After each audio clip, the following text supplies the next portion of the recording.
todos, mais uma vez aqui pronto para um estudo interessante. Hoje vamos abordar algo que não se ouve muito, não se percebe muito, mesmo lendo, né, algumas vezes na Bíblia. Não quero ser muito longo nessa explanação, mas gostaria de dissecar com você um texto bastante interessante que, se nós entendermos profundamente, vai fazer toda a diferença na compreensão da Bíblia, na compreensão dos planos de Deus, de todos aqueles eventos ocorridos no Antigo Testamento. Enfim, vai nos esclarecer muitas coisas. Antes, porém, é sempre bom a gente abordar que existem muitas traduções e versões bíblicas em vários idiomas, principalmente no português. Então hoje existe mais de 20, 30 traduções e versões. Isso é estranho, né? Porque o idioma português não muda. Então por que tantas traduções? Porque é óbvio que nem sempre uma tradução vai conseguir ser 100% de acordo com o original. Sempre uma vai querer melhorar a outra, e a outra vai querer melhorar essa outra, e assim vai. E vai passando as gerações, e muitas editoras, linguistas, vão se empenhando nesse trabalho de mudar ou de transformar algumas palavras e frases para facilitar a compreensão.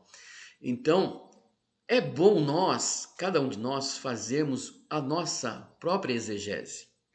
Hoje nós temos condições, a internet, né? A rede aí mundial de computadores, né? World Wide Web, tanto, tanta facilidade, né? World Wide Web, né? A famosa internet, nos ajuda muito, porque a gente tem acesso a livros, a apostilas, a sites estrangeiros, a idiomas. Então a gente pode voltar às raízes. Hoje a igreja tem essa facilidade de fazer a sua exegese, de estudar um pouquinho de hebraico, de grego e de estudar o versículo por versículo, sem precisar e depender tanto de comentaristas. Então, antes de a gente criticar ou querer questionar, rebater com versículos bíblicos, é importante a gente saber de fato qual tradução correta nós estamos usando. Porque é muito comum, né, a gente falar alguma coisa e outros ouvindo e falando: ah, mas aquele tal versículo diz isso, e tenta rebater assim de imediato, sem antes repensar, refletir sobre o texto. Hoje nós vamos tentar aí rapidamente dissecar um trecho lá de Gênesis, um trecho importante e, conforme eu disse no início, vai abrir a mente nossa, desde que a gente esteja com a mente disponível a ser aberta. Então, desde já, eu digo para você, você que está ouvindo, assistindo, se você tem a mente fechada, pare por aqui. Nem continue a ouvir, nem continue a assistir. Pare, deixe para outro dia, porque a intenção é a gente ter acesso de fato à verdadeira intenção dos autores bíblicos, a verdadeira noção que eles tinham, os hebreus, os judeus antigos, né, lá dos primórdios tempos, que deixaram a sua cultura, deixaram as suas literaturas, mas que foram perdidas e deixadas de lado a troco desta nova invenção aí dos séculos 16, 17, os renascimento, as filosofias que foram trazidas, e isso solapou um pouco a tradicional cultura hebraica dos antigos. Mas hoje é possível recuperar, conforme eu disse, através dos estudos dos originais, ou de uma exegese individual mesmo, claro, com auxílio de um, de outro, com auxílio de uma ferramenta, de um comentário sério, e isso vai nos ajudar. Então, vamos hoje tratar daquela questão que está bastante sendo difundida hoje, e muitos estão até zombando, até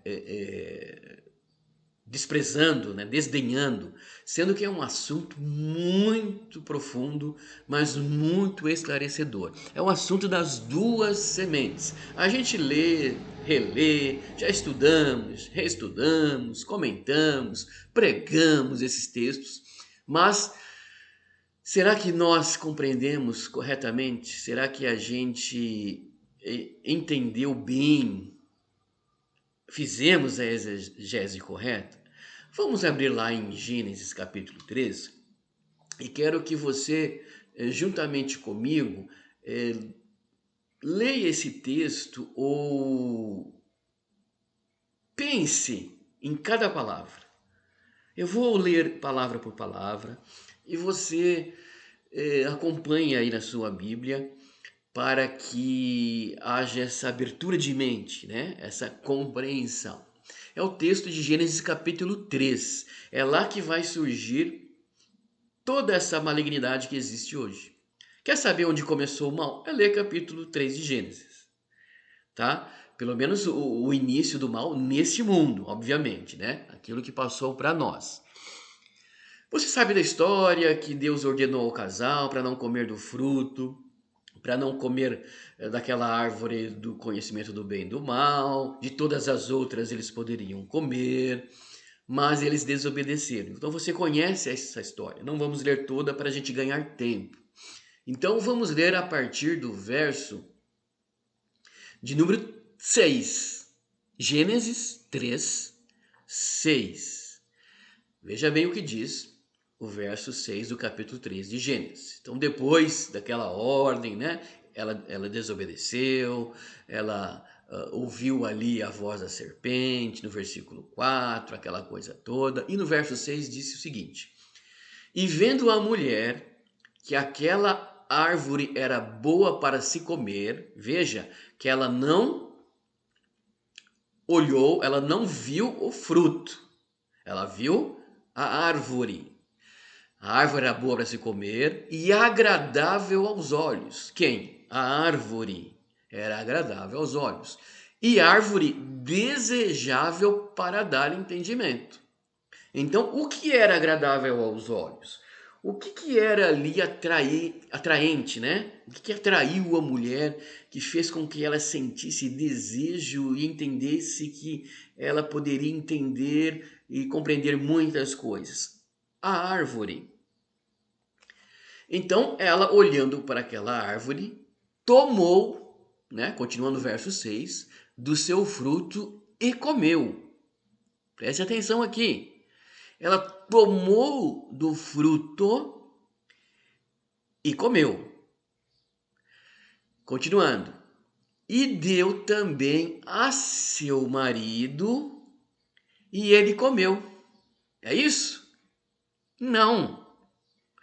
Diz que e deu também a seu marido e ele comeu com ela.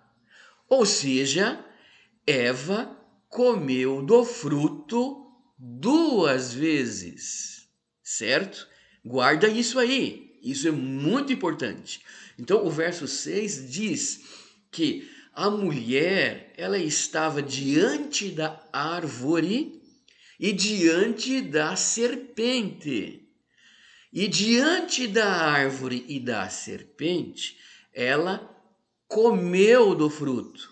Foi um processo, foi um período que ela passou ali diante da árvore e diante da serpente. Então, nós percebemos e entendemos nesse texto que houve ali um acontecimento que fez com que a serpente injetasse na mulher a sua semente. Correto? No comer do fruto diante da árvore, diante da serpente, aconteceu algo ali. Que algo? Não sei. Eu não posso dizer os detalhes. A gente suspeita, mas eu não posso dizer, eu não tenho certeza, não tem como saber os detalhes. Mas que houve alguma coisa, claro que houve, porque no decorrer do texto, conforme nós vamos ler, isso vai ficar claro. Então preste atenção, repetindo, no verso 3. Eva vendo que aquela árvore era boa para se comer e agradável aos olhos, e árvore desejável para dar entendimento, tomou do seu fruto e comeu. Então não foi uma coisa que em fração de segundos comeu, foi correndo e deu ao seu marido, né? A gente lê e pensa que tudo aconteceu rapidamente, né? Uma coisa corrida, de jeito nenhum. Ela comeu ali, houve um período que ela passou ali conversando com a serpente, observando a árvore. Então, nesse processo do comer do fruto diante da árvore, diante da serpente, a serpente astuta conseguiu fazer o que ela estava planejando. Ela inseriu em Eva, no ventre de Eva, a sua semente. Semente dela, serpente. Quando Eva foi para o seu marido e deu do fruto para o seu marido e ambos comeram, ali ocorreu outra coisa também. Por quê? Porque o texto diz que ela comeu de novo, dessa vez junto com o marido.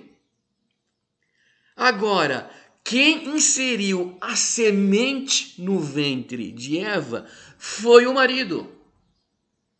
Então Eva passou a ter no seu interior, no seu ventre, duas sementes, porque ela mordeu ou comeu do fruto duas vezes. Fruto, semente, ela ingeriu. Então, repetindo, como que foi essa ingestão dessa semente da serpente e essa ingestão ou essa inserção dessa semente de Adão nela? Não sei. Nós suspeitamos e percebemos alguma coisa. Mas o que tem que ficar claro, conforme a gente vai ver agora em diante, é que Eva comeu do fruto duas vezes. Uma junto com a árvore e com a serpente, e outra junto com o seu marido. Então, a serpente inseriu a sua semente no ventre de Eva, o marido Adão inseriu a semente dele no ventre de Eva. Eva tinha no seu ventre duas sementes, uma da serpente e outra dela mesma, né? Porque ela teve relação com o seu marido. Agora vamos ao verso de número 7. Então foram abertos os olhos de ambos e conheceram que estavam nus. Bom, não preciso dizer mais nada, né?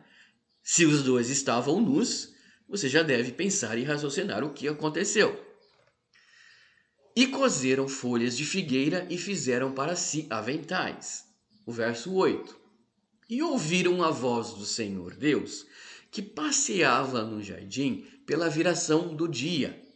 E escondeu-se Adão e sua mulher da presença do Senhor entre as árvores do jardim. E aí vai continuar ali a conversa, ou vai surgir o diálogo, né? E chamou o Senhor Deus Adão e disse-lhe: Onde estás? E ele disse: Ouvi a tua voz soar no jardim e temi porque estava nu e escondi-me. Verso 11. E Deus disse: Quem te mostrou que estavas nu? Comeste tu da árvore de que te ordenei que não comesses?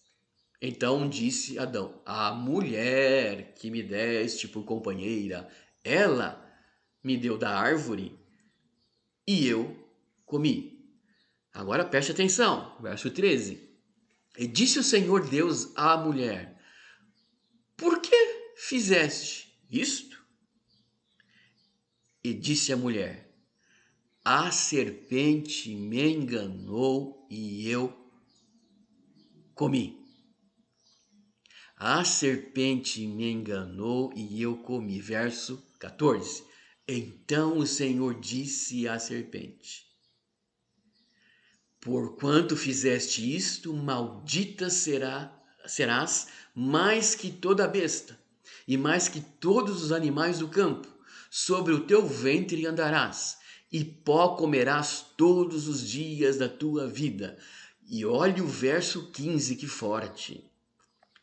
e porei inimizade entre ti e a mulher. Ah, então quer dizer que os dois eram amiguinhos? Os dois eram amigos? Porque aqui diz que e porei inimizade entre ti e a mulher. Então os dois, de vez em quando, a mulher e a serpente, viviam ali conversando, batiam um papo, tinham amizades. Então, a partir dali, Deus iria colocar então inimizade para frear, para barrar qualquer tipo de situação repetida. E continua o verso 15: e entre a tua semente e a sua semente. Olha a semente aqui. A semente que a serpente tinha inserido no ventre de Eva, que estava já em Eva. As duas, na verdade. Porque está dizendo assim: e entre a tua semente, ou seja, a semente da serpente, e a sua semente, a semente da mulher que Adão inseriu nela. Então tinha duas sementes no ventre de Eva. Isso é muito relevante, tá? Então a inimizade não seria apenas entre a mulher e a serpente, seria entre os dois que estavam no ventre de Eva. Os dois embriões, né? Os dois fetos, os dois bebezinhos que iam nascer. Então a inimizade não seria apenas, repetindo, entre a serpente e a mulher, mas entre as duas sementes, os dois fetos que estavam no ventre de Eva. E disse o verso 16, né? Para pular aqui um pouco. E a mulher disse: multiplicarei grandemente a tua dor e a tua conceição, e com dor terás filhos, no plural, porque eram dois. Não está escrito aqui: com dor terás filho, ou você vai ficar grávida e com dor você terá um filho. Não. Com dor terás filhos, os dois que estavam no seu ventre, as duas sementes. Por enquanto era semente, mas iam lá transformar em embrião e ia crescer e ela ia gerar, dar à luz. E Deus disse: com dor você terás filhos. E essa dor não se resume ao dor do parto. Ela se refere também à dor da convivência, a dor da criação, porque ali ia ter inimizade. Eles já iam nascer inimigos. Tanto é verdade que um matou o outro. Por quê? Porque eles já eram inimigos no ventre da sua mãe. E quando eles nasceram e cresceram dentro de uma inimizade e de uma situação terrível para com seus pais, com muito sofrimento e muita dor. Por isso que Deus disse: multiplicarei grandemente a tua dor, e esta tua conceição, essa tua gestação, vai causar em você muita dor quando você tiver esses filhos. E o teu desejo será para o teu marido, e ele te dominará. O interessante é a gente falar aqui ou mencionar a questão da punição. Nós percebemos, né, e claro, isso é óbvio, que Deus é justo. Ele sempre pune com uma situação, com uma punição concernente ao delito cometido. Nem mais e nem menos. Tanto é que na lei diz olho por olho, dente por dente, mão por mão, né? E animal por animal. Ou seja, a justiça. Então, ele sempre pune, vamos dizer assim, ele sempre castiga com situações referentes, justas, concernentes ao ato errado praticado. Então, por que que realmente o castigo aqui tem a ver com gravidez? Tem a ver com dor de parto? porque foi nesse quesito que ela errou. Ela deixou que a serpente colocasse nela a semente dela, da serpente. E depois deixou com que o seu marido, antes do tempo, não estavam prontos, eram imaturos ainda, que ele colocasse nela a semente dele. Então, o castigo foi nessa área, porque foi nessa área que ela errou. E vamos aqui abrir um parênteses. Abra, por favor, isso é muito importante, em Provérbios. Olha o que diz o livro de Provérbios. É só um parênteses, depois a gente volta nesse texto aí, tá? Provérbios, capítulo 30, versículo 20. Abra, porque é muito impressionante esse versículo que dá para relacionar ao texto de Gênesis. Provérbios 30, 20. Diz assim: Este ou tal é o caminho da mulher adúltera. Come, limpa a boca e depois diz: Não fiz nada de errado. O caminho da mulher adúltera. Ela come, limpa a boca e diz: Eu não fiz nada de errado. O que aconteceu com Eva? O que aconteceu com ela? Ela adulterou a lei, o mandamento, aquilo que Deus havia dito a ela. Então, Eva comeu, limpou a boca e disse para Deus: Eu não fiz nada. A serpente que me enganou. Então, a gente precisa saber que o caminho da mulher adulta não é esse. Como que assim? Ela come e limpa a boca? A gente precisa entender que, além de ser uma linguagem poética em Provérbios, a Bíblia, os judeus antigos, os hebreus, eles são e eram muitos pudicos, né? Assim, muito cautelosos quando iam mencionar, falar, escrever sobre coisas íntimas, principalmente quando a abordagem era sexual, que era algo muito importante na Bíblia, e fala-se muito em sexo. Só que o sexo é abordado na Bíblia com muita cautela, com figuras de linguagem. Por isso que a gente precisa estar atento a isso. Então, aquele texto de Provérbios, é claro que a mulher adulta não come o fruto, limpa a boca e diz não fiz nada. A gente sabe o que a mulher adúltera faz.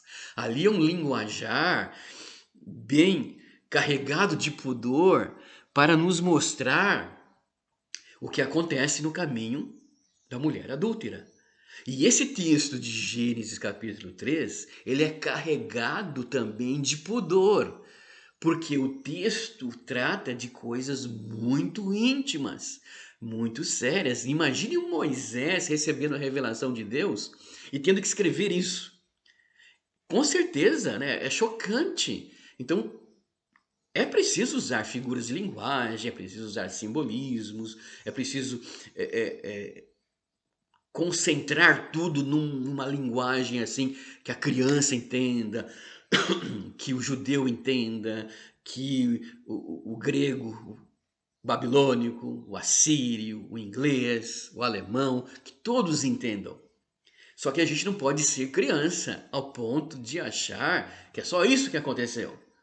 Como a interpretação da teologia convencional diz, se você perguntar para qualquer teólogo, batista, presbiteriano, adventista do sétimo dia, pentecostais, neopentecostais, qualquer tipo de estudante, eles vão dizer o seguinte, que isso é tudo espiritual, que não aconteceu nada aqui de semente, é tudo espiritual.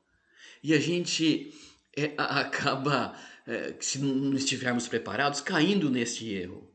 não é espiritual, é literal. São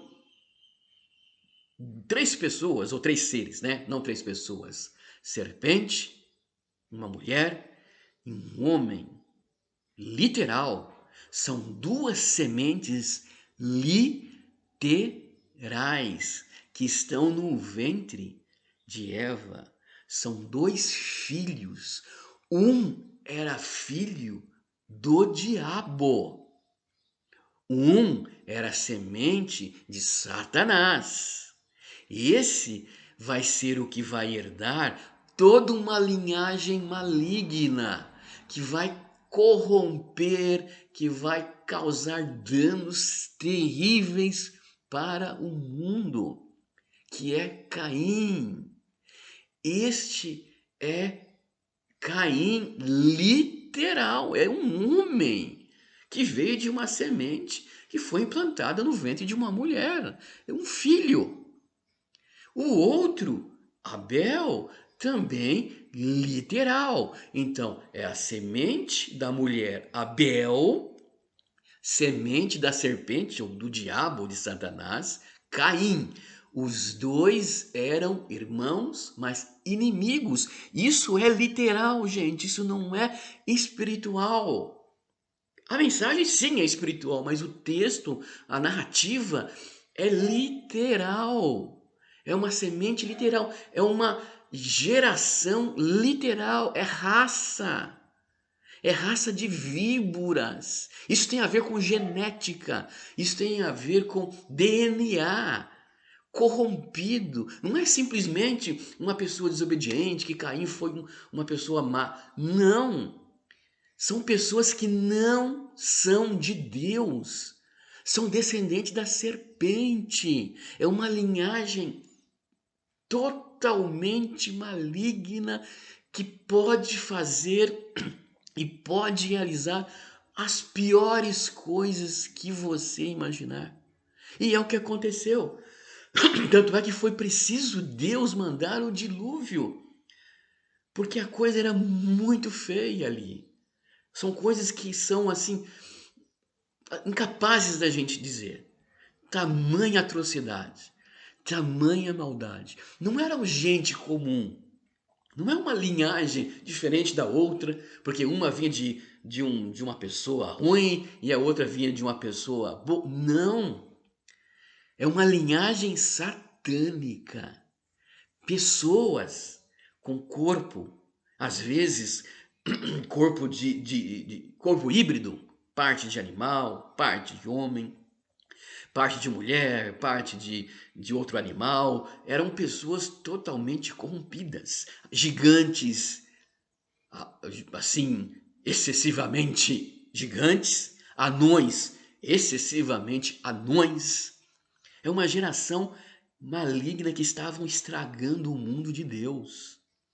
Foi preciso trazer o dilúvio, não para julgar todo mundo e acabar com tudo, não.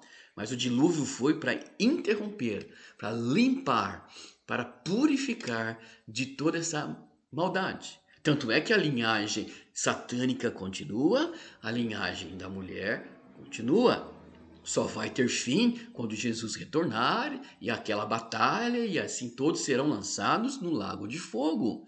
Mas o que eu quero que você entenda é que essas duas linhagens são linhagens opostas, totalmente opostas. São linhagens, uma linhagem que a gente pode chamar a linhagem de Deus, porque é a linhagem de Adão, linhagem semente da mulher, que vai consumar ou terminar em Jesus, que é literal. Jesus Cristo, podemos dizer que é a consumação da semente da mulher. Primeiramente foi Abel, mas pela linhagem pura e que Deus teve um trabalhão para purificar, manter essa linhagem para não se misturar com a outra, porque viraria uma bagunça terrível, e foi o que aconteceu. Deus precisou matar. Deus matava nações inteiras, bebês, mulheres grávidas, porque não eram gente. É isso que a gente precisa entender. Não eram pessoas normais como eu, como você. Eram pessoas totalmente corrompidas. Tanto é verdade que essas pessoas da linhagem da serpente, do Caim, do maligno, que morreram no dilúvio, o espírito delas, os espíritos de cada um, não foi para Deus que o deu. Porque não foi Deus que deu esse espírito para elas. Esses espíritos são esses espíritos demônios que aparecem no Novo Testamento. E que outros textos de livros que às vezes nem estão nas escrituras vão dizer que muitos estão em cadeias, estão presos, e outros estão soltos nesse mundo, atormentando, possuindo. Na época de Jesus eles deram muito trabalho, então são os espíritos imundos. Porque eles não vão para Deus, porque eles não são de raça de Deus, de gente, de homem, de DNA divino, de marca de Deus. Não, eles são da besta. Aliás, Caim foi a primeira besta. Ele recebeu a marca. Deus deu a marca para a primeira besta, que é Caim. E a última besta que virá também terá a marca. Então, entenda isso. São duas linhagens totalmente opostas. Então, a linhagem que Deus separou através de Sem, depois Abraão, e ali os reis, e que uns desobedeciam, misturavam, Deus mandava matar, ou às vezes corrigia, se arrependiam, Deus perdoava, e sempre preservava as mulheres virgens. Por que que Deus insistia para que o seu povo, os homens, casassem com mulheres virgens? Exatamente por isso, para não haver uma inserção na hora do coito, na hora da relação íntima, uma inserção, uma mistura na semente da serpente, como aconteceu muitas vezes com os povos moabitas, que eles casavam com mulheres ímpias, e as mulheres casavam com os homens ímpios, que corrompiam toda a linhagem. E Deus tinha que manter essa linhagem pura para que os seus eleitos, né, e também o Messias viesse.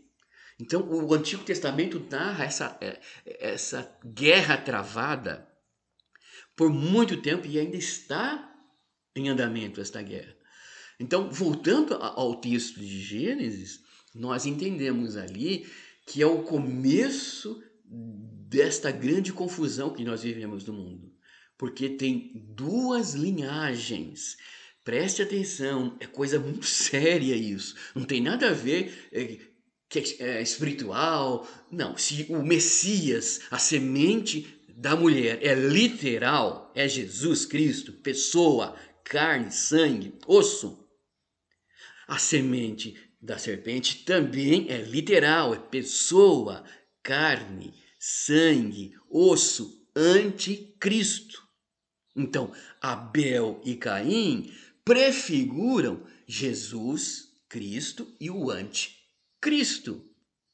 Inimizades. E a gente tem que entender essa questão para que os textos que o próprio Jesus ensinava, as parábolas, tem muitas ali relacionadas com essa verdade. De que a gente precisa ter cuidado com as alianças que fazemos, com os casamentos que fazemos, com as uniões, porque dessas uniões podem ocorrer ali algo espiritual terrível, porque o sexo, na verdade, é um portal dimensional. É uma coisa bem profunda, que quem sabe a gente possa falar isso, estudar isso mais futuramente. Mas o sexo, por que que ele é tão preservado por Deus? Porque nele pode acontecer algo assim indescritível, para o mal ou para o bem, depende da situação. Então, a abordagem de Deus com relação ao sexo foi sempre assim: procurem mulheres do seu povo, casem com homens do seu povo, não procurem mulheres de outros povos, porque eles são da linhagem maligna. Então, o que houve no ventre de Eva, poderíamos chamar de uma hiperfecundação heteropaternal. Acho que esse é um nome científico, né? Uma hiperfecundação heteropaternal, ou seja, de dois progenitores. certo? Uma fecundação, mas proveniente de dois progenitores. Um homem, ser humano, e a serpente. E você sabe que serpente ali é um ser.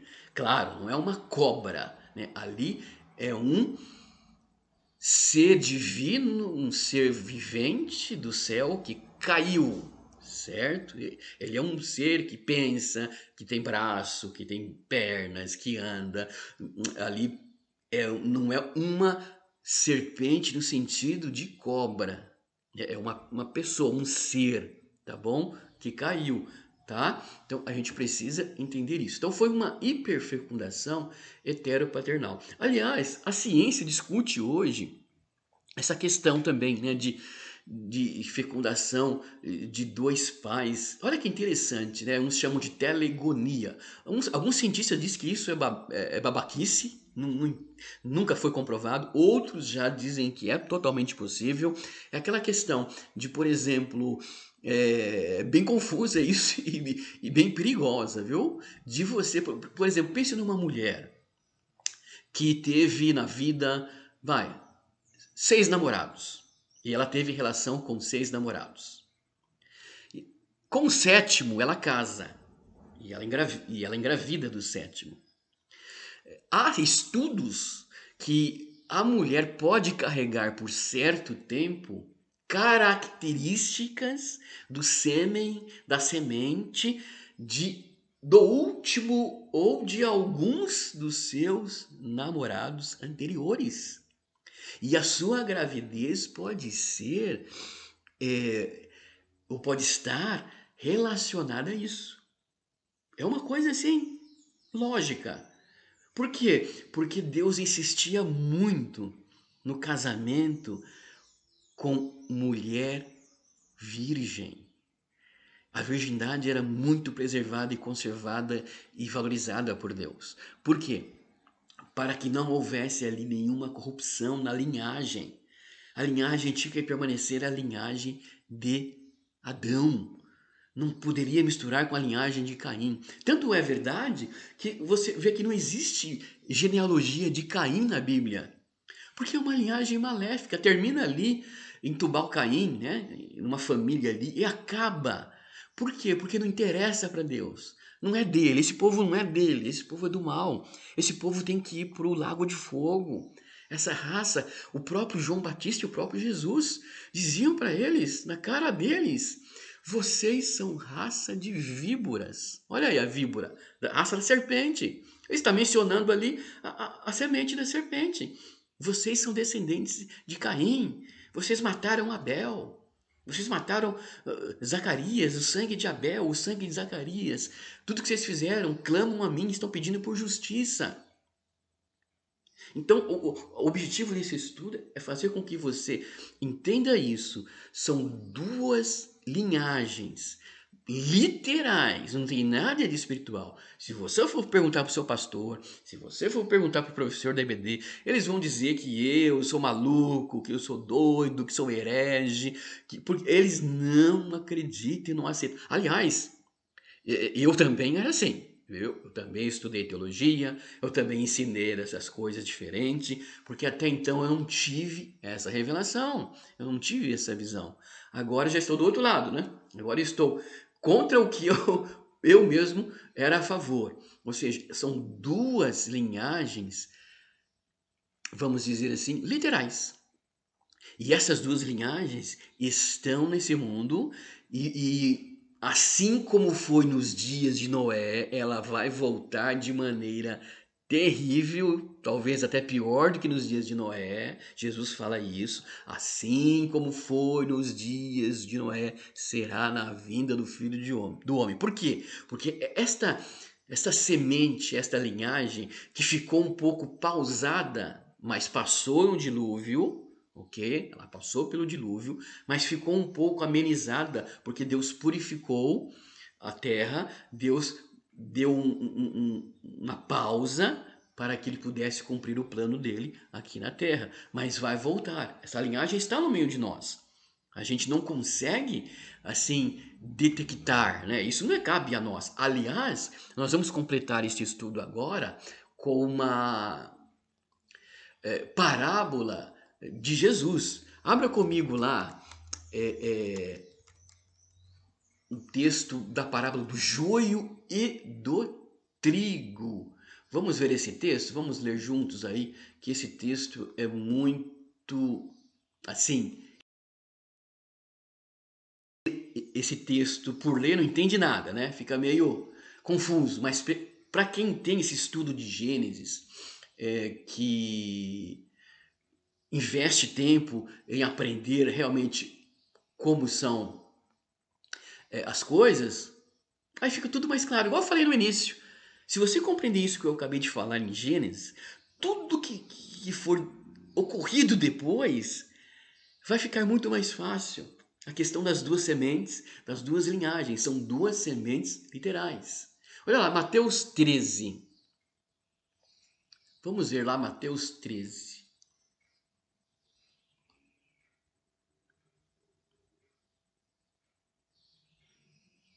24 até o 30. Olha só. Mateus 13, do 24 ao 30. Propôs-lhes Jesus outra parábola, dizendo: O reino dos céus, atente aqui, o reino dos céus é semelhante ao homem que semeia boa semente no seu campo. Este homem representa Deus, a boa semente representa a semente da mulher lá de Gênesis, tá? Semente boa. Verso 25. Mas, dormindo os homens, veio o seu inimigo e semeou o joio no meio do trigo e retirou-se. Certo? Verso 26. E quando a erva cresceu e frutificou, apareceu também o joio. E os servos do pai de família, indo ter com ele, disseram-lhe: Senhor, não semeaste tu no teu campo boa semente? Por que tem então um joio? E ele lhes disse: Um inimigo é quem fez isso, inimigo é a serpente, Satanás. E os servos lhe disseram: Queres, pois, que vamos arrancá-lo? Arrancar o joio? Nossa, que perigo! Por que perigo? Verso 29. Porém, ele lhes disse: Não, para que ao colher o joio, não arranqueis também o trigo com ele. Claro, você imagine arrancar Abel do ventre, ou melhor, arrancar Caim, né? Que é o joio, arrancar Caim do ventre de Eva, o feto, ou o bebezinho, ou o embrião, com certeza arrancaria Abel junto. E aí, como que ficaria a história, a vida, o justo? Então, não arranque esse joio, porque senão você vai arrancar o trigo com ele. Agora o verso 30. Deixai crescer ambos juntos. Deixe os dois viverem do mundo aí. Até a ceifa, e por ocasião da ceifa, direi aos ceifeiros: Colhei primeiro o joio e atai-o em molhos para o queimar, mas o trigo ajuntai-o no meu celeiro. Tá vendo? Quem é esse joio? A linhagem de Caim, a linhagem da serpente. E interessante que há a interpretação dessa parábola, lá no versículo 36. Olha o que diz a explicação ali, porque os discípulos não entendiam isso, né? Verso 36. Então, tendo despedido a multidão, foi Jesus para casa, e chegaram ao pé dele os seus discípulos, dizendo: Explica-nos a parábola do joio e do campo. Ele respondeu e disse-lhes: O que semeia a boa semente é o filho do homem. Está falando dele mesmo, né? Eu disse Deus, mas que seja o filho do homem, que seja Deus. O campo é o quê? O mundo.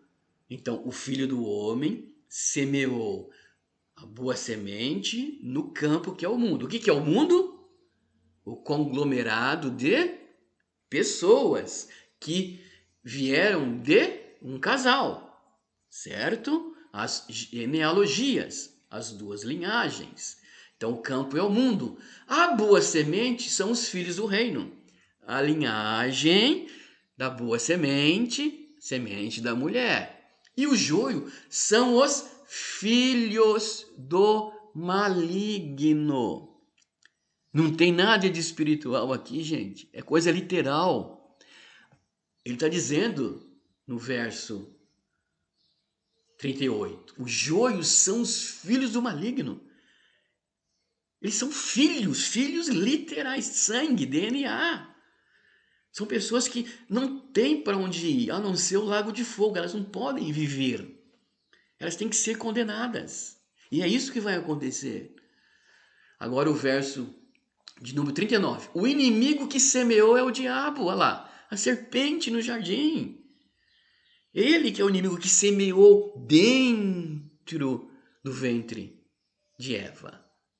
A ceifa é o fim do mundo e os ceifeiros são os anjos.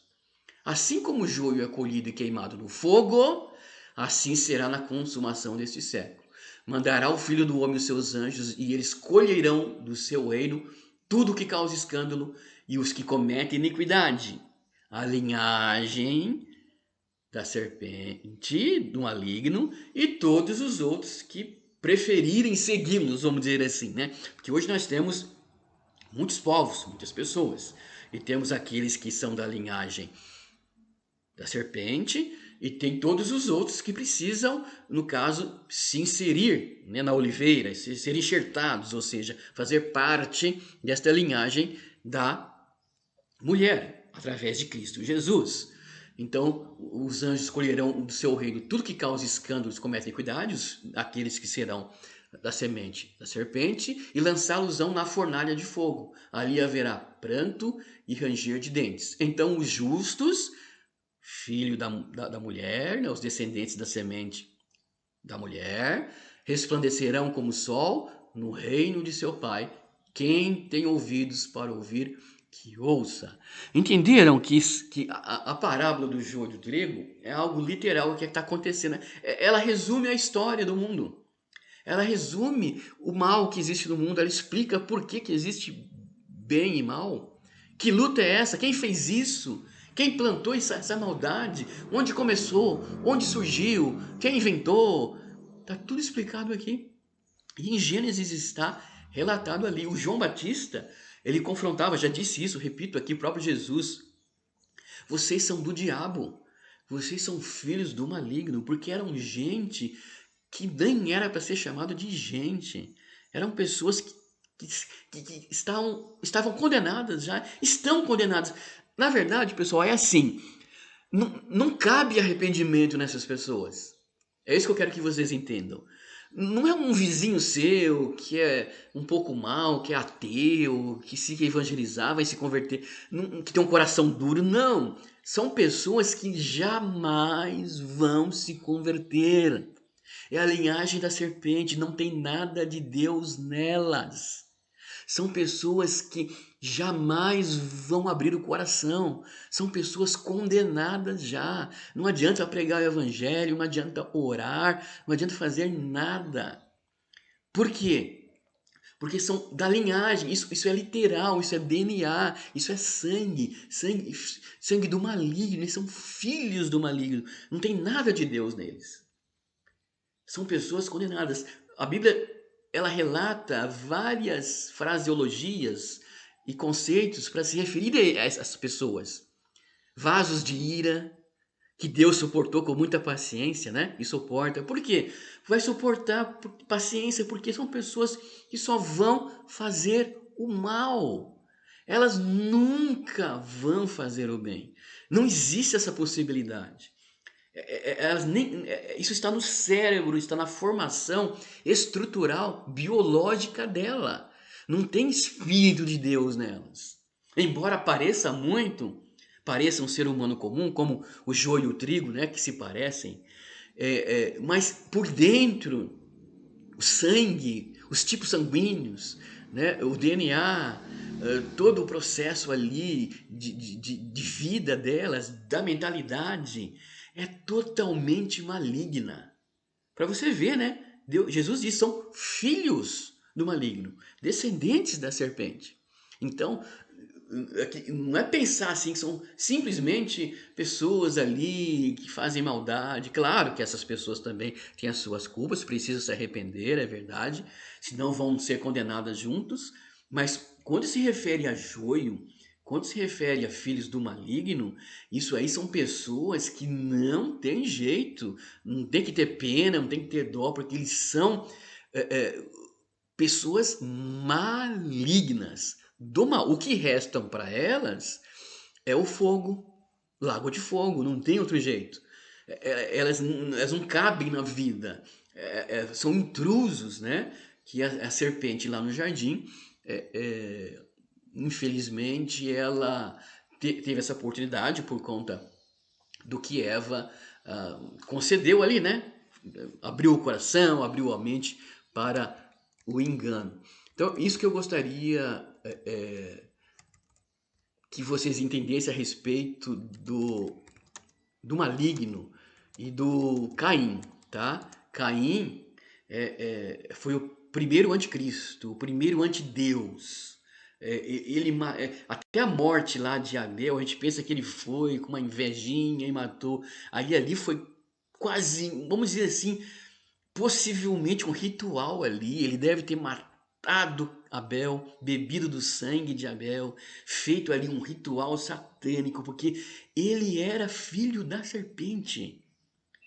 Ele não tinha nada de Deus, absolutamente nada. E assim são todos os que são descendentes desta linhagem da serpente. São filhos do maligno. Vamos ler mais um texto para encerrar? Olha lá, 1 de João, capítulo 3, verso 10. 1 de João 3, verso 10. Olha que interessante esse texto. 1 de João 3, 10.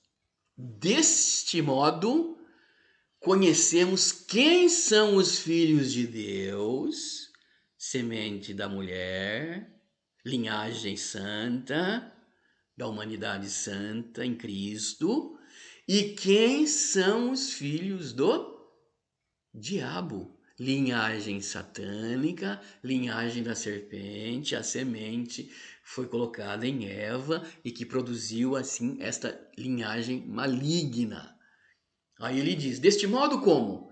Quem não pratica a justiça não procede de Deus. Não é da linha da mulher, da semente da mulher. Nem tampouco aquele que não ama seu próprio irmão. A marca do cristão, o amor. Verso 11. Que diz o verso 11? Ora, a mensagem que ouvistes desde o princípio é esta: que amemos-nos uns aos outros, dando fruto aqui do Espírito. Olha o verso 12, 1 de João 3,12. E não sejamos como Caim, que pertencia ao maligno. Olha a semente aqui da serpente no ventre de Eva.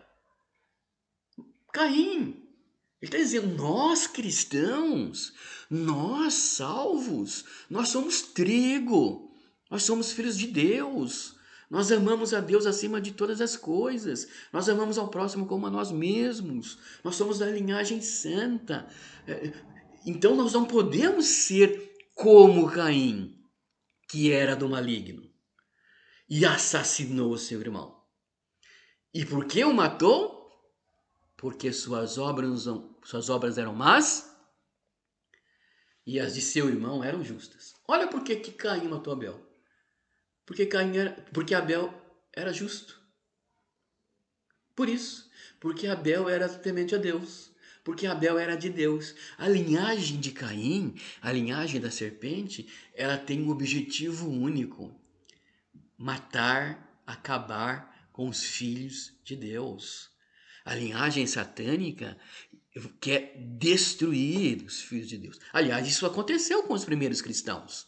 Esta linhagem lá nas pessoas dos reis imperadores romanos, eles matavam e torturavam os cristãos. É a linhagem satânica. São os filhos de Caim. E isso acontece aqui, acolá, lá, acolá, aqui e ali, né? E vai acontecer de uma maneira como no princípio, quando surgir a grande tribulação, nos últimos dias. Eles irão crescer em números e eles vão perseguir, eles vão atrás da besta, porque eles são filhos da besta, eles são filhos do maligno, e essa linhagem vai crescer e vai querer destruir a linhagem santa. Aliás, o Apocalipse diz isso. Então que você tenha entendido isso. Tem muitos mais detalhes, muito mais coisas a falar, mas quem sabe numa próxima oportunidade a gente pode abordar isso, tá? Que fique esse resumo no seu coração, entenda isso. Seja trigo, procure os caminhos de Deus. Seja filho ou da semente da mulher, semente santa da qual veio Jesus, tá vendo? Então, se eu sou da semente da mulher, eu sou de Jesus, porque Jesus veio da semente santa. Que assim seja e quem sabe aí você possa compreender e aprender cada vez mais esse assunto, tá bom? Até a próxima aí, tudo de bom para todos. Amém.